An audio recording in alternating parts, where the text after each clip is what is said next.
दादू खां रिपोर्ट करे रहियो आहे सखी सरदार चारण। पीसीबी ग्राउंड जे मेन गेट ते सरकारी हद ते मुबैना कब्ज़े जी कोशिश। सरकारी क्रिकेट ग्राउंड आरो दुकान अॾण जी कोशिश इलाइक़े वासी पहुची विया। दुकान जे अॾावत लाइ थींदड़ कम रोकराए छॾियो। झड़पों पुलिस पहुची वई। दुकान ठहिराईंदड़ मोहम्मद असलम शाहाणी ऐं मोहम्मद आलिम शाहाणी दावा कई त संदसि खे सीएम सिंध डीसी दादू खे लेटर जारी कयो ऐं डीसी दादू चीफ म्यूनिसिपल सीएमओ खे लेटर जारी कयो त दुकान अॾण जी इजाज़त ॾिनी वई आहे।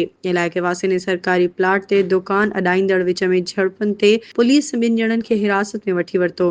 पीर मुजीबुल हक जो पीउ शहमीर चौहान जो चवणु हो त पीसीबी ग्राउंड ते दुकान अॾण जी कंहिं इजाज़त ॾिनी आहे। डीसी दादू जो पीउ एलची शाह ज़मान मलकानी जे चवण मूजिबि असांखे का बि ख़बर न आहे केरु थो कब्ज़ो करे पीसीबी ग्राउंड ते। एसएचओ सेक्शन मज़हर हुसैन नाइच जे चवण मूजिबि तव्हां कमु बंदि कयो। तव्हां ॿी धुरियूं डीसी दादू ऐं सीएमओ म्यूनिसिपल सां ॾांहुं वञण इजाज़त ॾेई छॾी। पीसीबी ग्राउंड ते कब्ज़े वारे मामले ते एसएचओ दादू सीएमओ म्यूनिसिपल खे बार बार फ़ोन कंदो रहियो मगर साहब मसरूफ़ जो मुसलसल बंदि रहियो।